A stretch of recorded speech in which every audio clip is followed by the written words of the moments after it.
Hi. Um, my name is Dixie. I am a woman in recovery, which means that I live without using drugs and alcohol. I don't commit crimes. I'm actually celibate, which is part of my recovery right now. What else? I am working on the program of recovery, which is living by spiritual principles and upholding values and morals, which is what makes me me. And I work in the field of service work, like social services. My throat. I have a frog that lives in my throat. I've served it with eviction papers. That's actually a sore subject. But I guess it's gonna be story time. So I will tell you a story. Let's see. I guess I will tell you about my current situation. Excuse me. My current situation, I'm not really sure the intricacies, the possible connections. Like I try really hard to hold on to a foundation of, I guess the solid teachings of this society that like XYZ will never happen, coincidences happen, that there's no like spiritual meaning and stuff like that. And so in that aspect, I know that my situation comes from maybe a broken system, a sense of denial that I have personally. Have had, and I'm working on not having.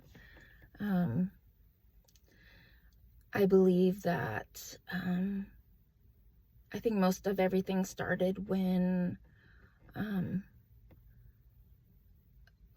I got together with my youngest daughter's father. I don't know if my current like housing situation has anything to do with it, but I don't know. It's not off the table. It's not anything that I spend a lot of time on. I do have questions, and I do, I will verbalize my questions. And I guess I should get to the point, but so I met a guy in 2015. I had about 6 years clean.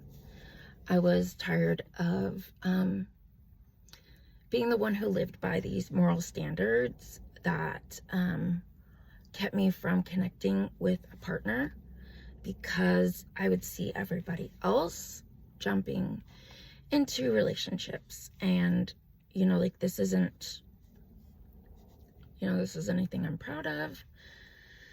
I am sad to say that I was basing my response, my decision making on physical appearance and keywords. So I was like working like an algorithm, I guess, looking for keywords and not really looking at the whole picture. And so I got together with my youngest daughter's dad, and I set aside some of my values. I justified it, because he had just gotten out of prison. But I justified it because he had 2 years of clean time and had been in a program, like a recovery program. And the key words that he had were about the kind of work that I do, which was back then was, the title was recovery mentor. And so, I fell for it. It was the mirroring. He mirrored me. Something I learned about later. It's a narcissistic abuse tactic. And so he, caught me off guard, I think. I had a kid with him. I met my daughter, and along the way, started, letting my values kind of be more fluid. Like, I remember one thing was, how to do with a Blazer game. We went to a Blazer game. I think it was that we had bought seats in one area, and then he had paid attention to like a section that was better, and there were some seats that were empty, and he talked me into moving down into that area. And I remember that being like one of the first things that I struggled with. And it sounds like, there's probably people who might think that sounds innocent or whatever, or, like they might justify it themselves, but it bothered me. Like, I could tell, I know, and I knew that wasn't honest. And so, that was the beginning of it. And I ended up, setting aside values to run a business with him. And that led me into a financial situation where I had a loan, a cash advance, by an organization, a business. It was a predatory loan. I had bad credit, I'm not saying that I was completely irresponsible, but I'm just saying, like, looking at me on paper, for that amount of money, it's wild that they, that this company was willing to advance me like $65,000 against forward customers. Like, there's this thing that they do. It's a cash advance. You basically sign over that the future customers, so people who aren't even involved, and so I ended up, there was people that were mentoring me in the business,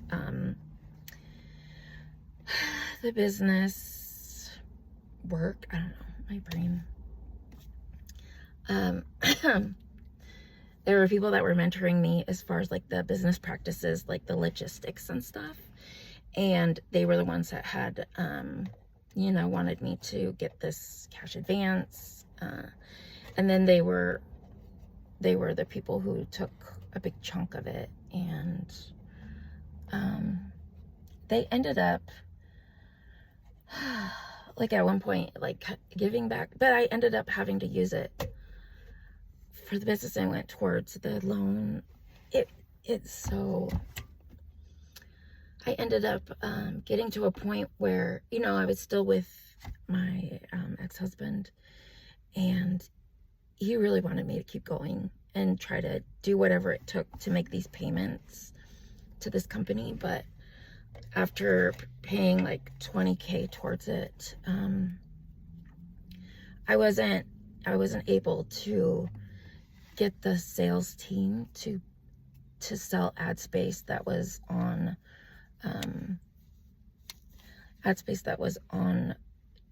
accounts that already had devices. So like, there were ad space on digital devices, and I didn't have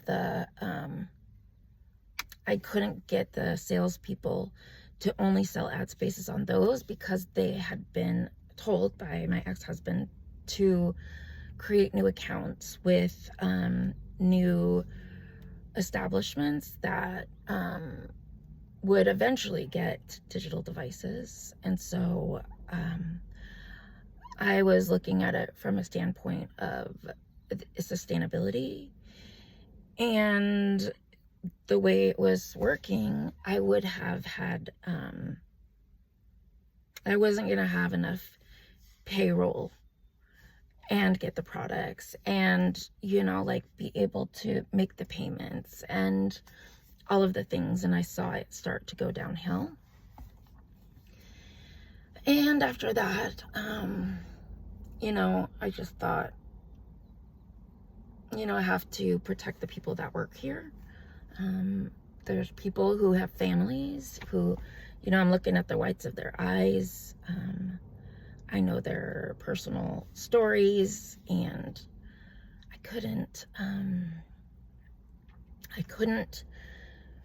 work that money down to zero. So I paid them.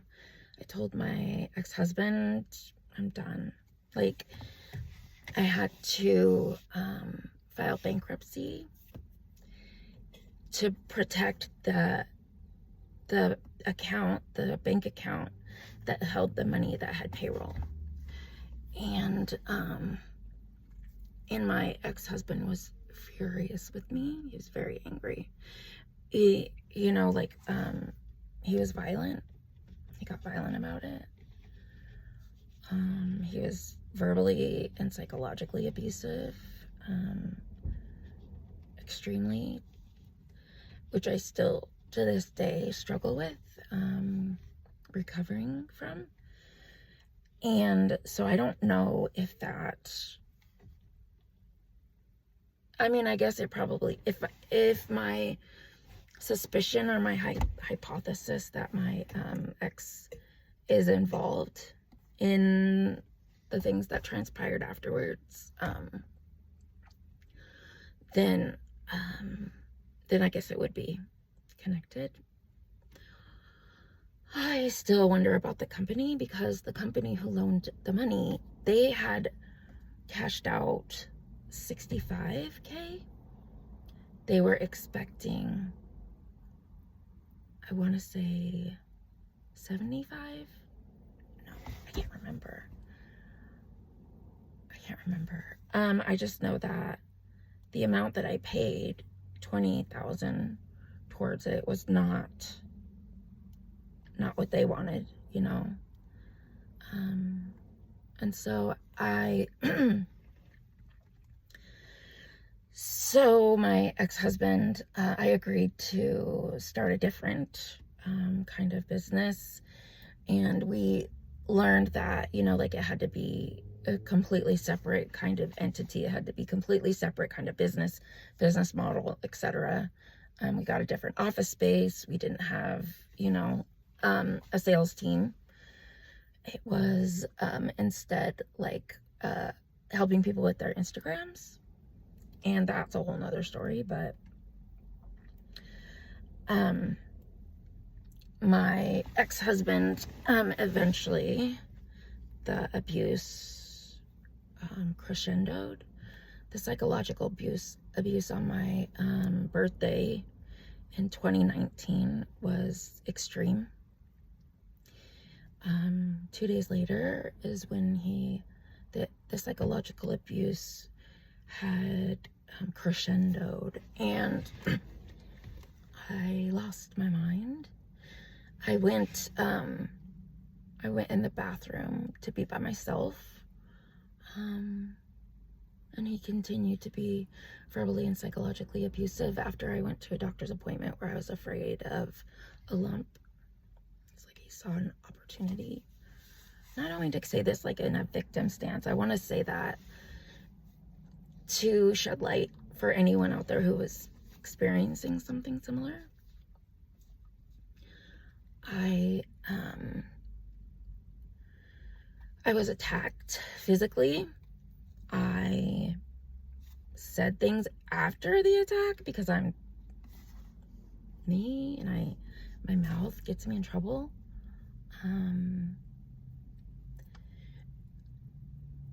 You know, I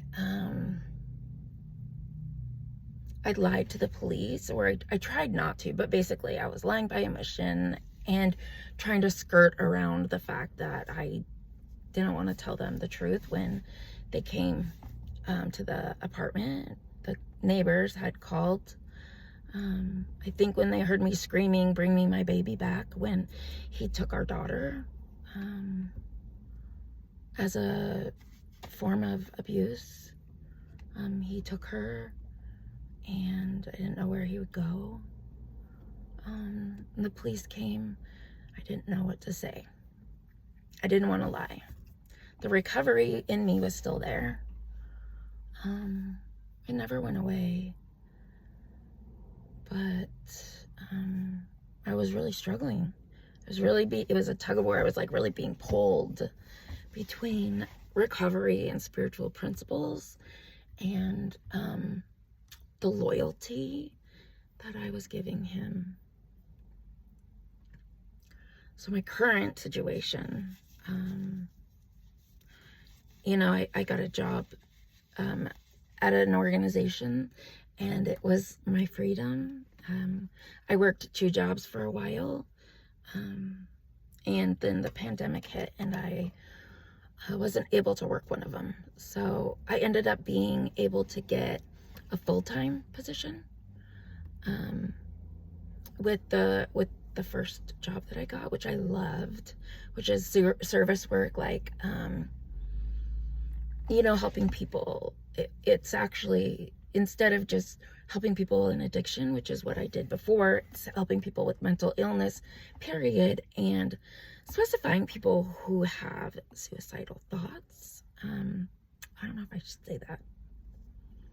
Unaliving thoughts. And so that was my freedom. You know, I flourished, and I was still dealing with the abuse. I filed for a divorce and a restraining order, and had to deal with the abuse that he could muster. You know, like if there was any possible way to abuse me, he did. And that was through my daughter, our daughter.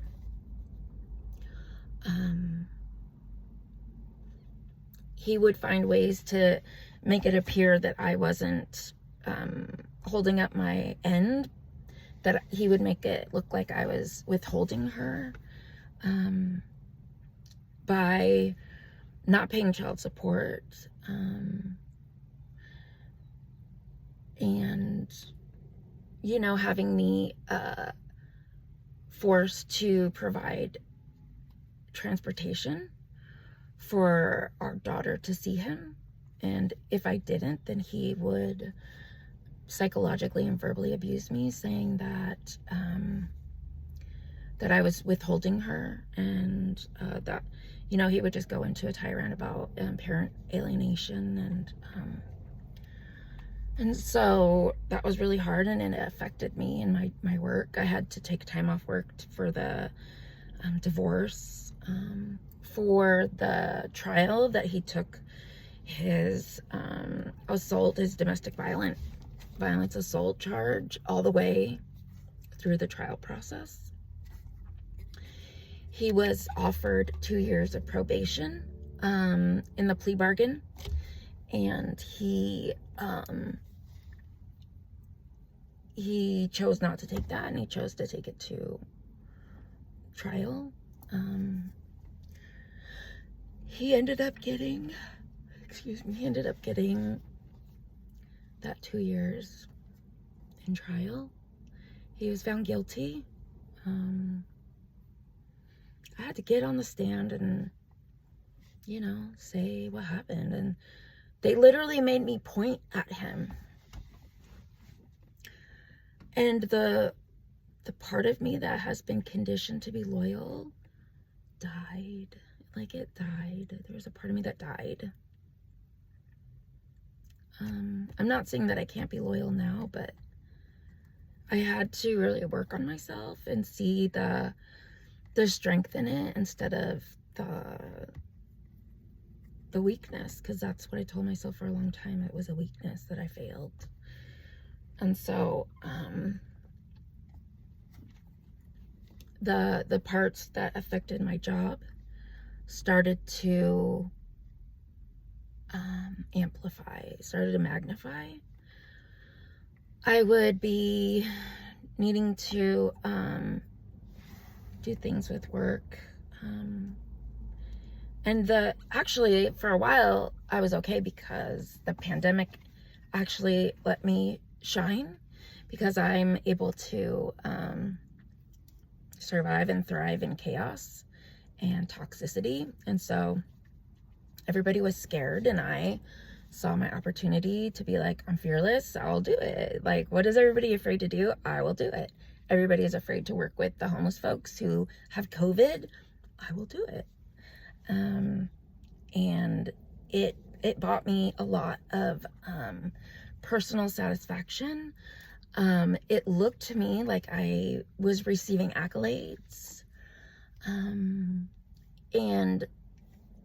it started to get bad when I moved from the apartment where the abuse happened, and I chose to go to a transitional living, which was 2 years at it was a 5-plex, like, townhouse, brand new. It was like donated to an organization, and I was allowed to live there. The max time was 2 years. But I started looking for another place immediately, because I know that wait lists can, take a long time. My, one of my supervisor, the look on her face looked like, she helped me move in. So some of my coworkers helped me move out of the place that was trashed. And a supervisor helped me move into the place that was really nice. And I could see on her face and by her questions that she didn't understand why I was getting to live in a nice place like that. Now looking back, I am pretty sure she must know my family, because my sister and my mom were dealing with an eviction kind of thing. And so the eviction thing, I believe it was based on hoarding. But like, if you don't know that, and all you know is that somebody, like, is facing eviction, and you hear that one of their adult children isn't helping to the extent that you think they should, and to the extent that they are helping other people with, you might think of that person in a poor light. And that's, I believe, what happened. After she helped me move, I started being treated very poorly, and I didn't put the 2 and 2 together. I didn't put them together. I really didn't. I didn't think that anybody from my side, like my family side, would portray me in that light, because I didn't feel like I was expected to do anything in particular. I talked to my mother on the phone after she had a heart attack. And I mean, I don't know what else. I mean, like, I realize there's probably going to be viewers that are like, don't understand. And that's got to be what happened with, the people in my life that started treating me bad. And I can explain to you that it was not my position in the family. And I may have mentioned this before. It's affecting me. But it's not my position in the family. Like, I was left as a child, and I have abandonment issues, and also this, my mom was distracted by her own life situations, and like, I have trauma from it, but I don't have hatred for it at all. And in my heart, it was, I have forgiveness. I tried to pursue a relationship. It didn't work out because she carries something. I don't know if it's guilt. I don't know. It's some kind of resentment. And she has ever since my grandma died, she is not able to spend time with me without telling me that she's upset, and and it leads me to think that she thinks I am responsible because her mom, my grandma, supposedly washed her hands of my mother. I wasn't there. I don't know. I was a child and I was living with my dad.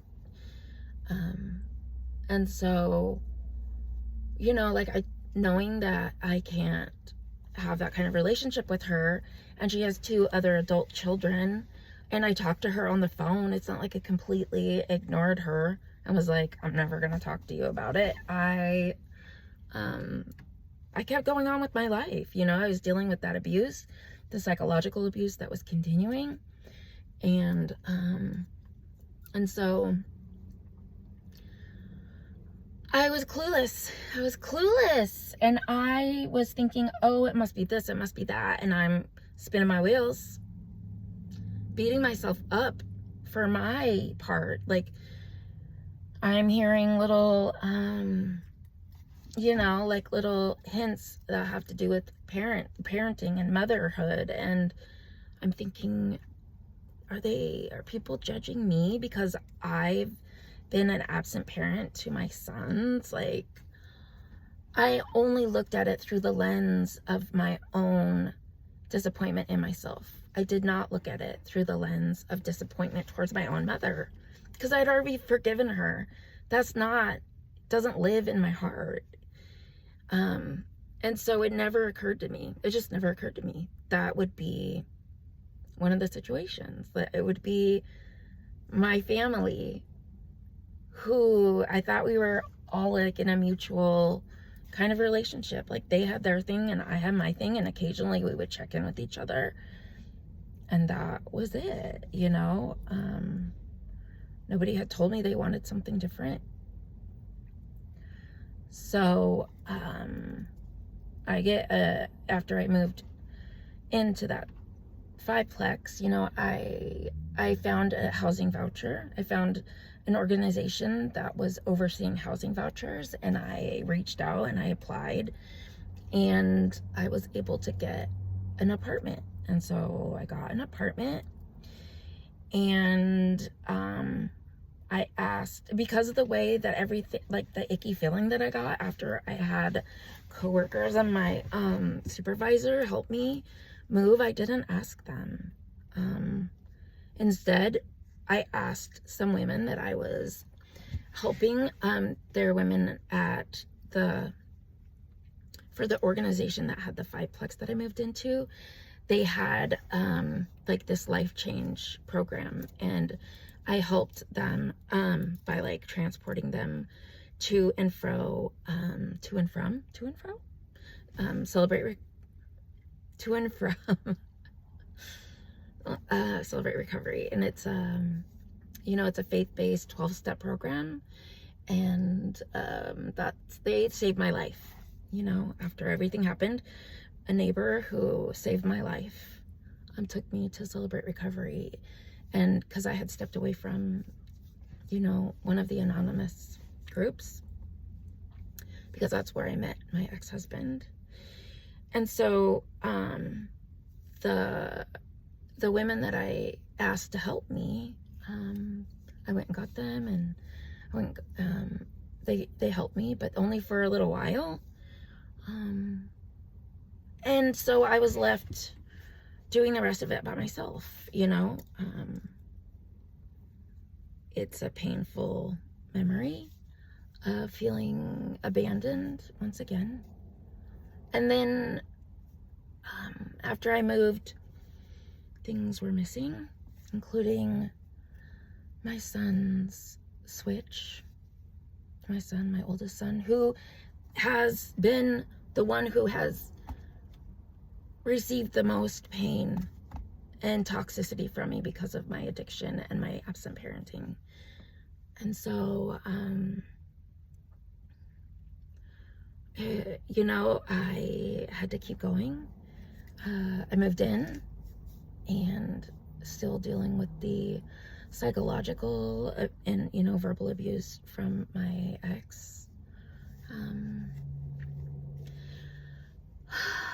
My daughter has a hard time wearing clothes, I think because PTSD, I don't know. That was affecting my ability to go to work. COVID was affecting my ability to go to work. I was using cannabis to help calm my nervous system because my nervous system is shot from all the trauma, and I would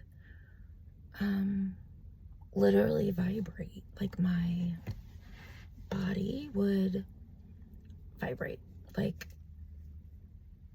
heavily. It's doing it right now, but not too terribly. I'm not using cannabis right now because the stigma and the financial burdens that come with it.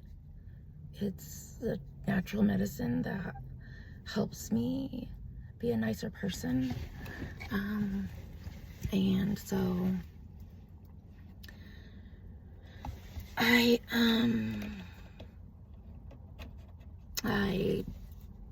had to take time off work because it was too much. I didn't understand what was happening. I didn't understand. All I knew was that that time I was being treated unfairly by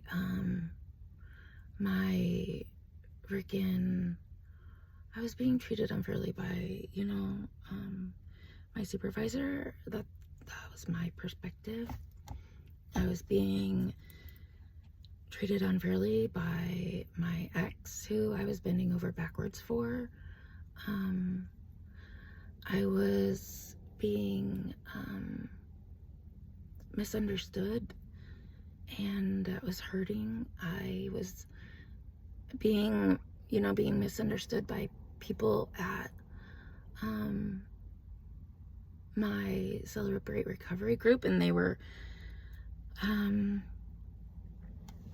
women that I was helping. It was very hurtful. It broke me, and so I stepped away from all of it.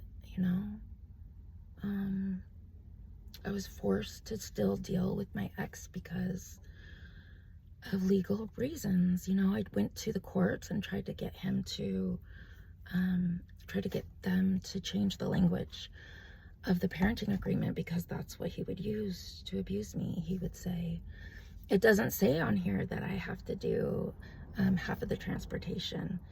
He said that I had to do all of the transportation, but he wasn't paying child support. I didn't have the finances to cover gas. I had this vehicle that I had traded his vehicle in for, but that was to alleviate his monthly payments because the vehicle was breaking down, and the vehicle had this, balance due. And so I was dealing with this feeling that the people that I knew had stepped away from me. The people that I needed for support, they ghosted me. I was trying really hard not to be reactive, because in the beginning he was saying lies about me, and I really wanted to show everybody what was really happening. And all I got out of it was people saying that I was being toxic, and it didn't make sense. So I was put in a place of feeling abandoned and alone, and I had to find strength. I had to find strength because it felt like no matter where I went, it wasn't being received. I leaned on God. I had met Jesus through Celebrate Recovery. I already had an intimate relationship with the Holy Spirit, and I just didn't know who it was or what it was. And so I was able to lean on God and the Holy Spirit and Jesus during this time. And it got me through it. You know, I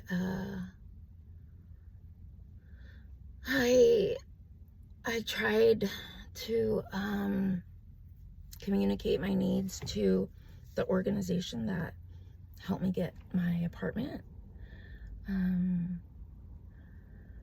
When I had 2 specific case managers, things were going okay.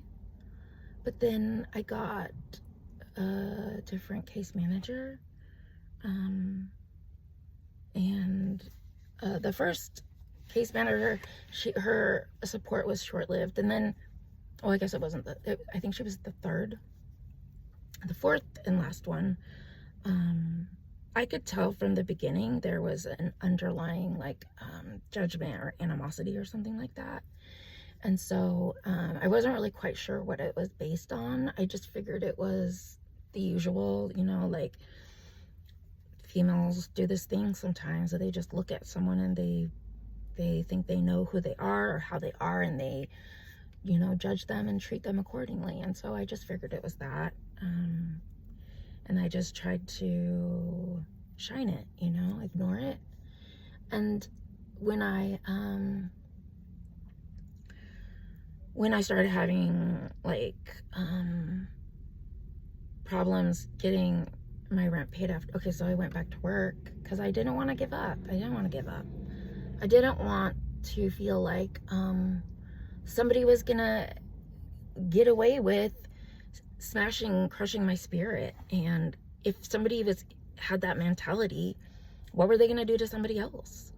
And I was feeling like I am the person who has the strength to go back and face it. And who knows if somebody else will go through this and if they'll have the strength to do that.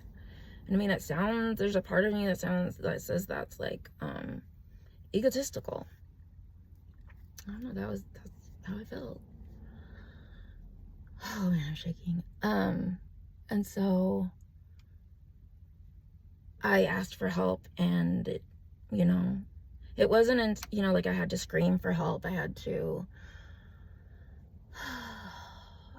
needs were not met in the way that they were promised. And I tried really hard. I was really working on balance. I thought, okay, maybe I need balance. Maybe I'm too nice. Maybe I need to start being a little bit of a bitch, you know, like I learned about the shadow thing. I thought, okay, well, maybe I need to, you know, just start barking. And it didn't work. The situation with my housing, I ended up, you know, I would get eviction notices all the time. Case manager would say it's a mistake. I'm getting dizzy. Woo!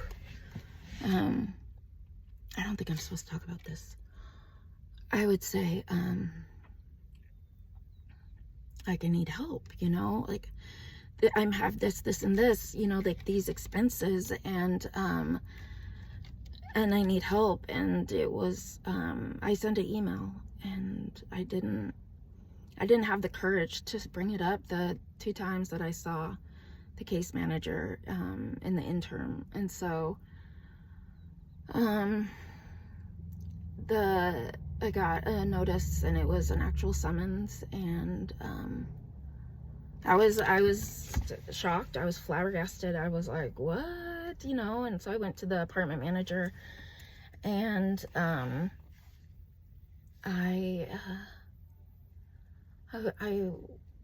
was able to say, you know, like, what, why, you know, and what is happening? And I had been CCing them on some of my requests, so they knew that I was communicating, and their response was that they weren't, that the case manager wasn't communicating to them either. And so like they gave up on me. They gave up.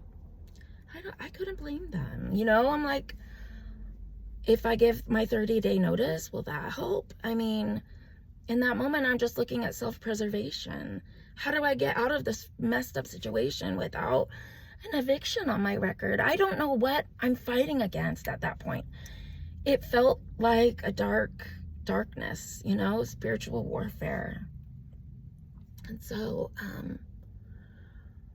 I did. I gave my 30-day notice. I went to court. They said, you have to do this. You have to be out by that date. And I did. My sons helped me.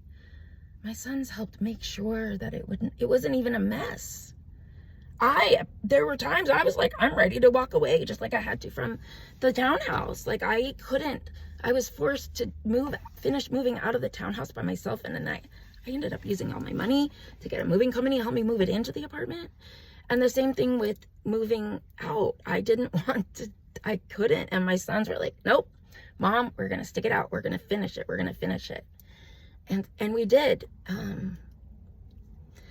And so I was moved into a motel. And, you know, I feel horrible. I personally do not feel afraid, because I know that God has my back and always has, and that these things always end up to be a benefit. That'll be a blessing in disguise. But but I wasn't able to I don't know, I gotta go. But the situation that I'm in now is you know, I thought, you know, like I must be needing to, you know, have patience and forgiveness and just go with the flow. And you know, I've been trying to apply for a place with the voucher that I have. And last week I got a notification. I got a thing saying that I was denied because I had an eviction.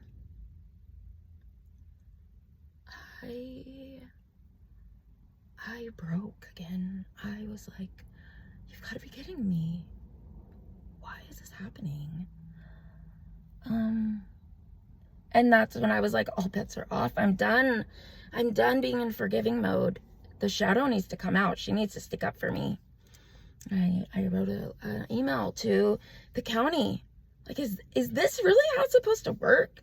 I was being told, like, I had to pay for my pets to stay here. I used my food money to do that. Like, right now, and I don't have any money for food right now.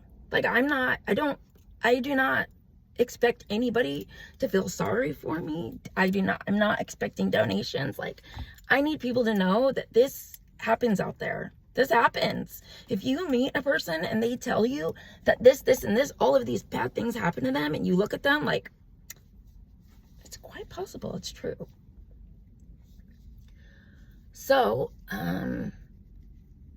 I'm, you know, like, I got a response that, I no longer have to, there's more to that story. I learned more about the case manager and how the case manager married somebody from the recovery community where I met my ex-husband. The case manager married somebody who was really close to my ex-husband's other baby mama, who doesn't like me. My case manager, therefore, and I called that person that's in the recovery community that, I thought she would believe in me, you know, like, I thought that she would remember my true character, like, as I do hers. When I see somebody's true character, I'm not going to just throw it away because Billy Bo and Susie Magoo say that this person is something different. I'm sorry, I don't. That's what it appears to me. Like, it was not a cute moment. I called and I really wanted to just throw stuff out there. It didn't work. I embarrassed myself. I reacted emotionally, but it did provide insight that, yes, she introduced my case manager and baby mama. My ex-husband is in jail in work release in the same town as the recovery community and these people. And so that's why I'm like, I don't know how involved all of this is. I don't want to believe that it could go that deep. I smile and laugh because I'm like, I've been telling myself I'm fucking crazy. Oh my God, sorry. I've been telling myself I'm crazy. I'm not.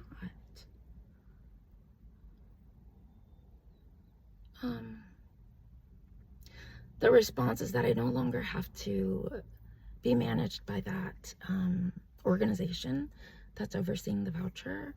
I'm in limbo. I still have the voucher. And then the organization sends me an email saying that I've been terminated.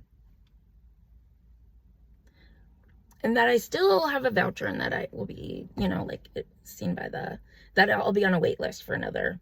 But it's like you will be on a wait list. Like, it makes it look like I've totally lost any part of the voucher and I have to like start from the beginning, and that's not the case.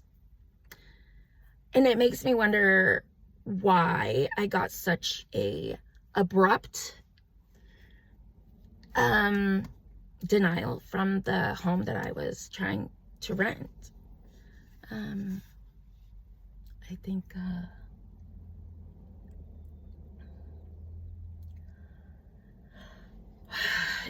it's weird. There's a lot to it, you know, and there's other weird things that happen here and there, and I'm just like, you know, I don't know if that's spiritual warfare. I don't know if people are playing mind games. Like, I don't know. It doesn't matter because they're not going to hurt me.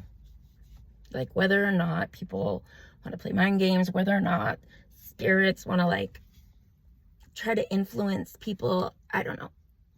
I know that does not need to affect me. And so I turn the other cheek. I turn the other cheek. I still help people, even if they might be someone who is gonna trigger me. I'm still gonna help them. You can't make me stop. Evil spirits, what have you. You're not gonna stop me. You're not gonna take my light. So if you're going through a storm and it makes you feel full of anger and resentment and fear, I'm like shaking. Don't give up. Do not give up. Do not give your light away. Hide it if you have to. Hide it. Go within and work on yourself. Pray. Go to church. Pray to Buddha. Go, you know, like, pray to Allah. It doesn't matter who you pray to. Pray for guidance and reassurance and seek the strength that you need. Know that there is a power that you can lean on. When you feel so exhausted that you don't know if you can keep going, you tell yourself, I don't need my strength. I will use the strength of a power greater than me. That's what I did. That's what I do. It's what I have to do. I still make tons of mistakes, little ones. You know, I still wonder, by me being honest about a lot of these things, especially like parts about cannabis, you know, like, am I going to be like shooting myself in the foot? That is something that has continuously come up in my mind throughout my recovery. And you know what I tell it every time? Shut the F up. No, I'm going to live an authentic, transparent life.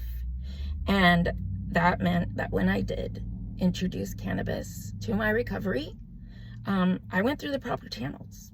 I talked to my doctor. I talked to my sponsor. I talked to my family. Okay? Like, I covered my bases. Secrets keep us sick. Secrets keep us sick. We can't live in a world where we're keeping secrets. So, yeah, I need to go get my kiddo. I'm so shaking.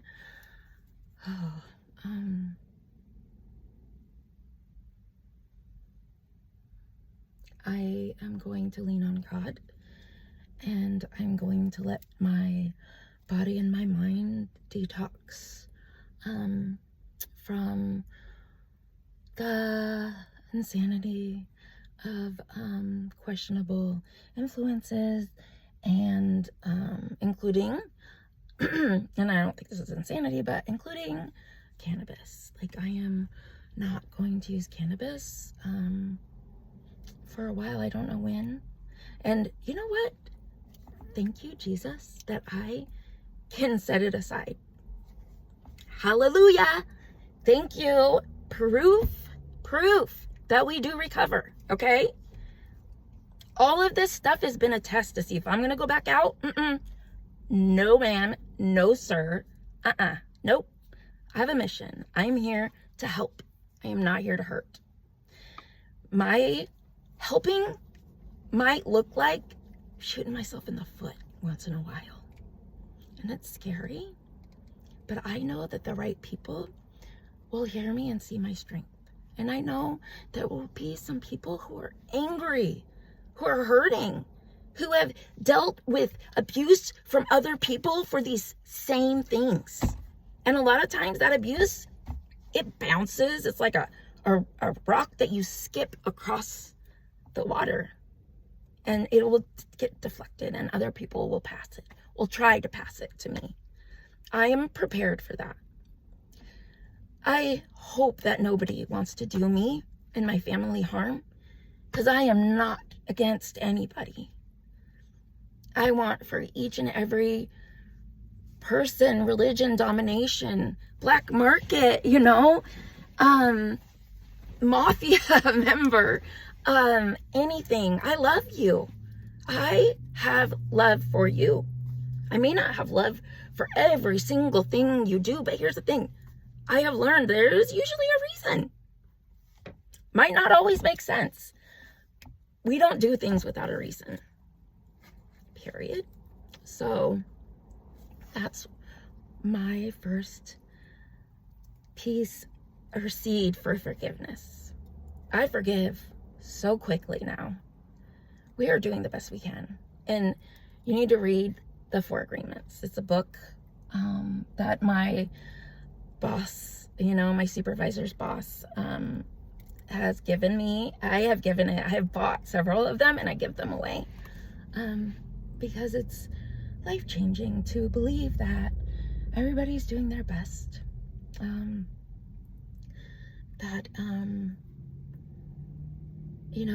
To be impeccable with my word. I am so shaking right now. I don't know. I know you probably can't see it, but I just wanna do right by the people in the world. I want to do right by my kids. I want to do right by their kids and their kids. Those are really the people I really think about. So if you are one of them, hi. I am so sad I didn't get to meet you personally, but I'm really grateful that you're able to see this. Jesus was real. Jesus has taught us how to forgive.